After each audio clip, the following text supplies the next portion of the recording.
I'm talking today to women who say they have been abducted by aliens from another planet. And you're going to describe to us what they look like. May I briefly say, I don't know for a fact that they're from another planet. I assume so, but I am dealing with a lot of unknowns.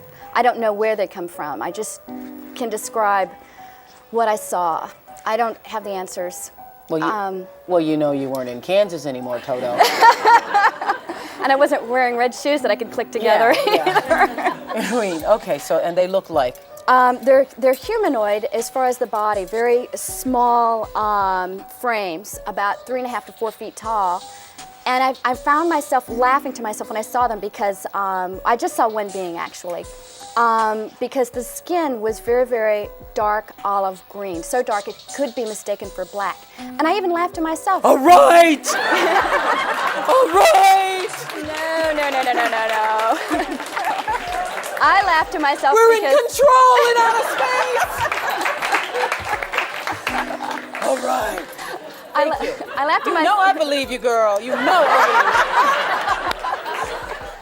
The government of the United States has spent billions of dollars to confuse the American people, to hide the truth, to pay off even scientists to develop an elaborate scheme to confuse the minds of the public. And when people have come forth saying what they actually saw and what they actually experienced, and members of the government would visit those who said what they saw or knew and frighten them that if they ever told what they saw or what they knew, the consequences could be they would be discredited or even put to death. Let me ask us this. How much of this knowledge about the reality of the Great Wheel, the mother plane, do you believe has been denied to presidents elected by the American people and other members of Congress, governors, and other legislators? As we mentioned to you in edition 51 of The Time and What Must Be Done, a National Geographic Channel poll conducted in June 2012 about UFOs showed that 79% of Americans believe that there is a government cover-up about UFOs.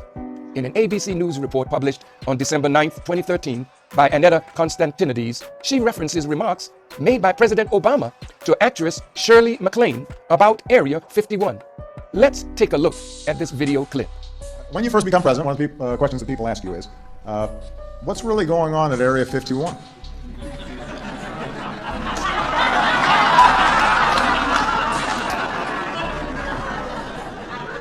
When I wanted to know, I called Shirley MacLaine.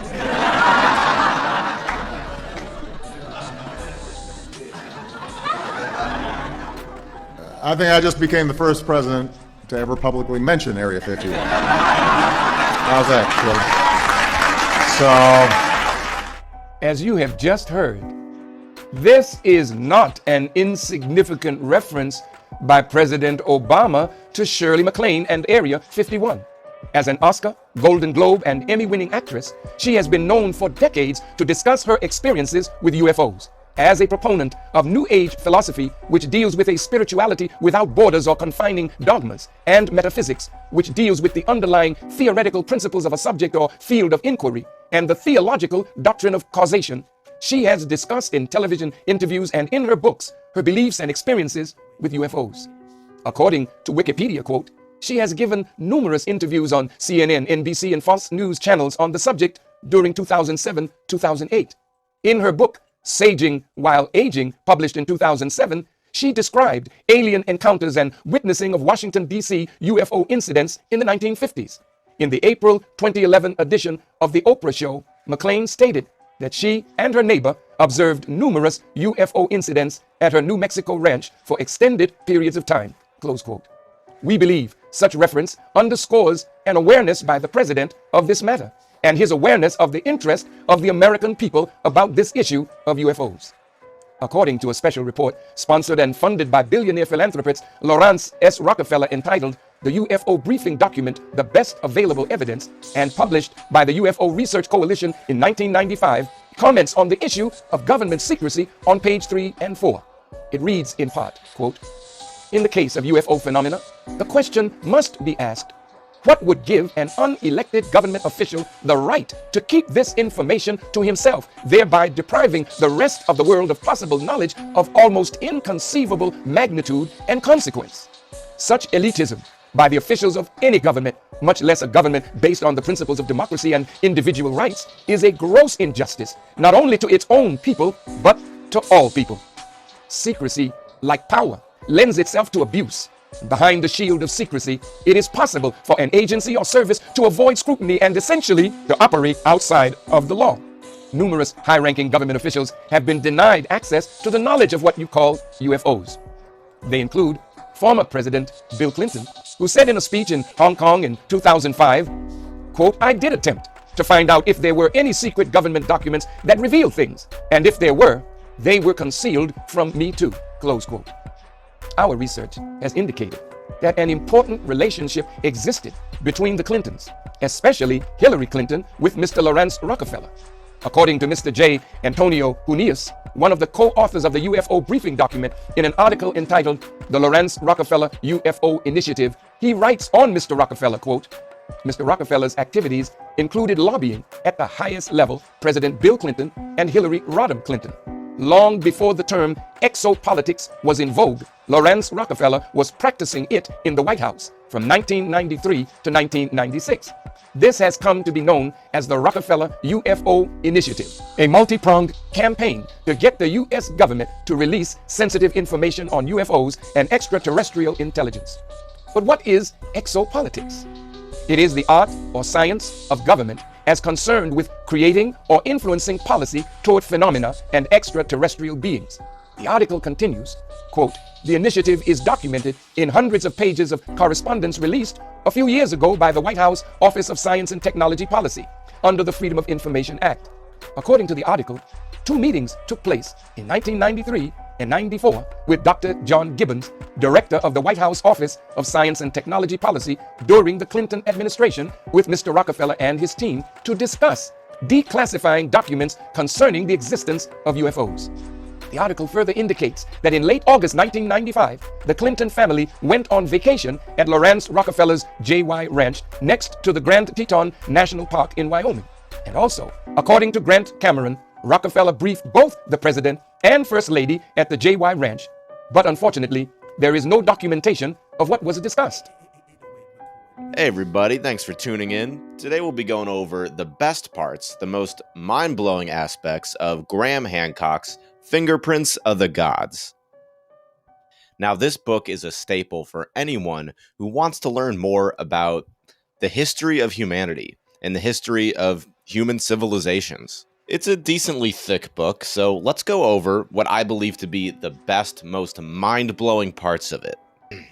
Now, the first aspect I'd like to highlight would be the Perry Reese map, which is a genuine document, not a hoax of any kind, which was made at Constantinople in AD 1513.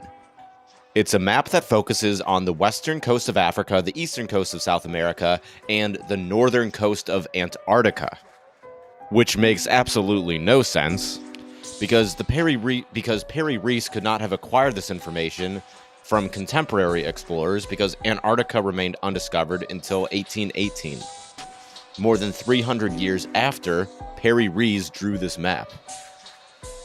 What's really weird also in the Perry Reese map is Queen Maud Land is shown as an ice-free coastline. However, geological evidence confirms that the latest date that Queen Maud Land could have been an ice-free coastland would be 4000 BC.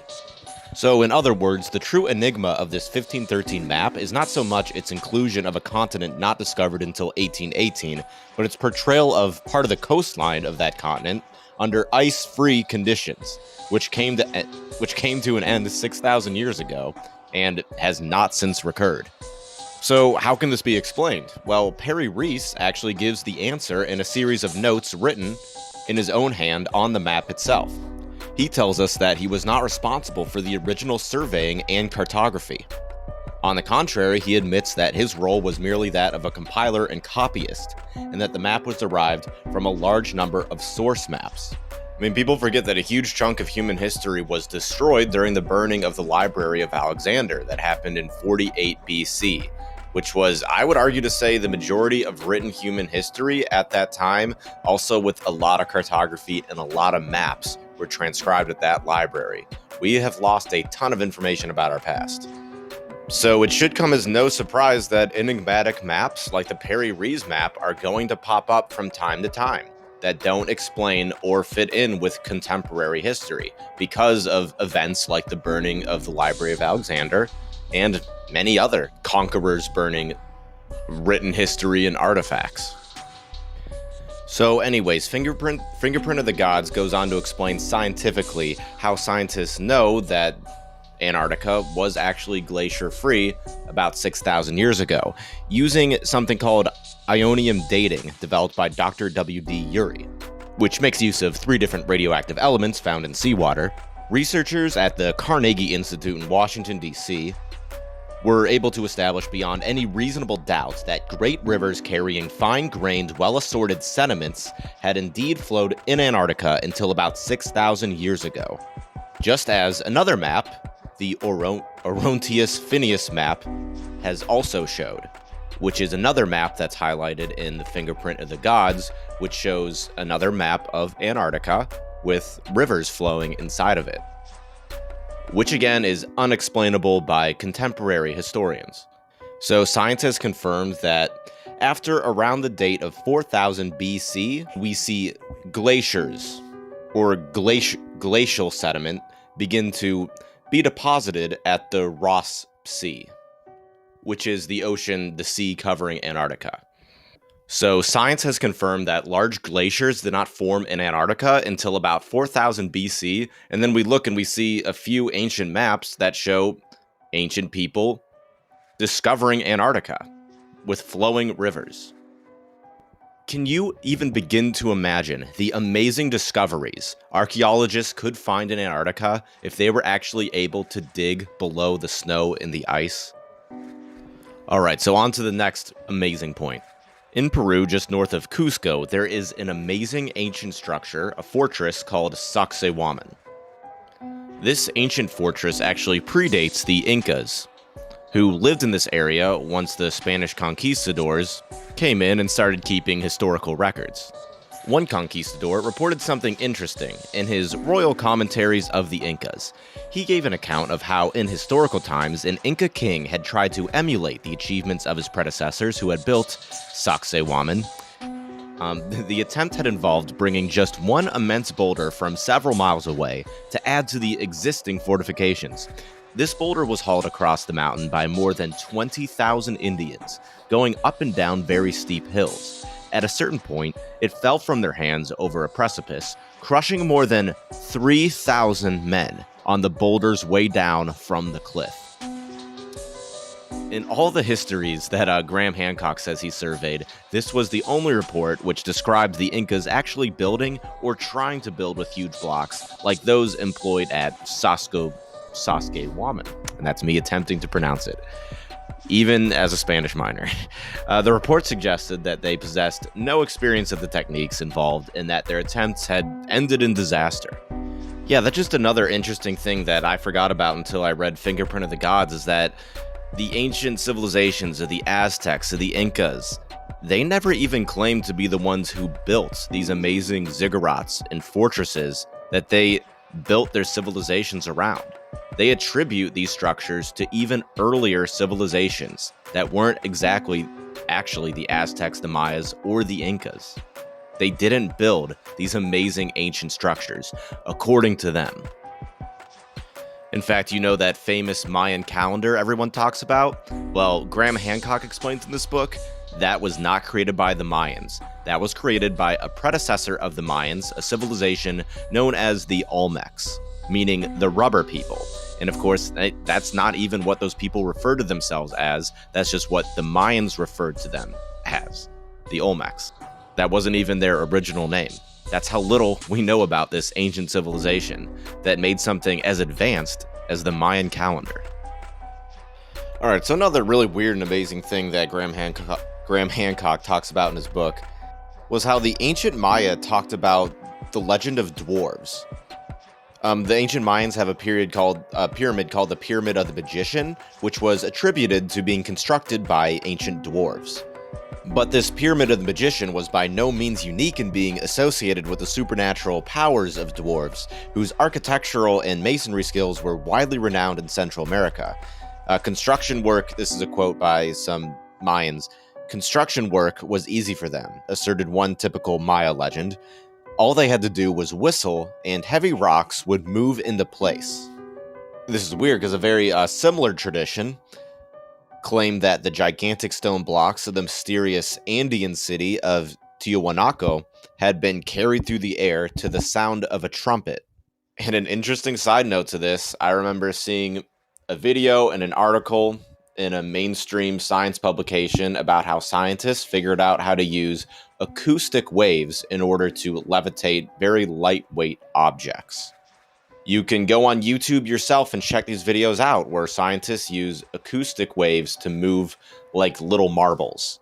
And some people, they're confused when they see these videos because they think that it's the air from the subwoofers moving these marbles, but it's not the air from the subwoofers. Don't be confused by that. It's literally acoustic waves that are levitating these marbles in the videos. I also thought that it was honestly air from subwoofers too until I looked into it. I mean, this is obviously speculation, but this could account for how ancient civilizations somehow move these giant boulders that we can't even move around today. At least not in an organized fashion enough to build sophisticated pyramids. It's pretty arrogant to assume that just because our science hasn't discovered or perfected this technology yet doesn't mean that it's hocus pocus nonsense. I mean, that would put you in the same camp as people who thought that the telephone would never take off or that the internet would never be a thing. Alright, so another thing highlighted in Graham Hancock's book, which is it's just a weird overlap of different cultures, is the question of Venus. A planet that was of immense symbolic importance to all the ancient peoples of Central America, who identified it strongly with Quetzalcoatl, who was the plumed serpent.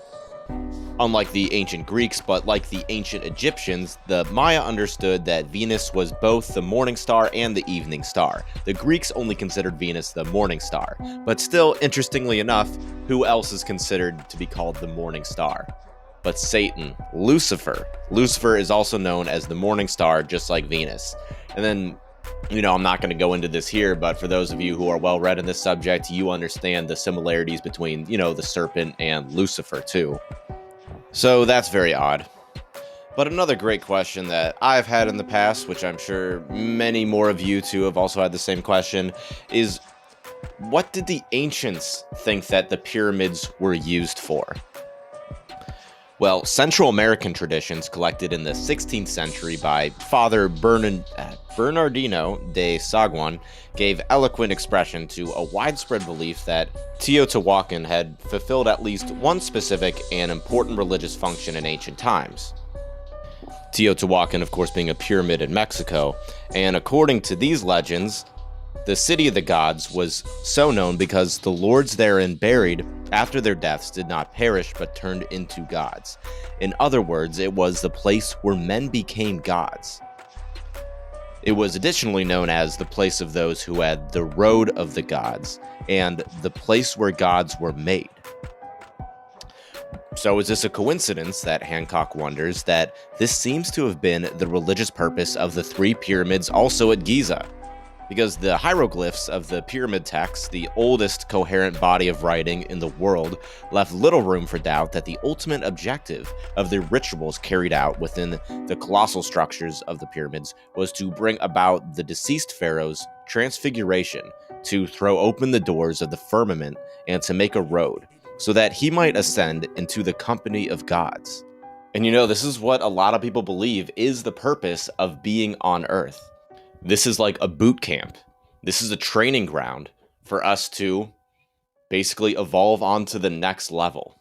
So not only do we see a pattern of these ancient pyramids being used for religious purposes for pharaohs and other people to transmute into gods, but so too are the layouts of these sacred sites incorporated with the celestial stars, with the Milky Way. In fact, the pyramids of Giza are laid out in the same way that the constellation of Orion is. As above, so below. We see the same kind of thing used at the Mayan sites too.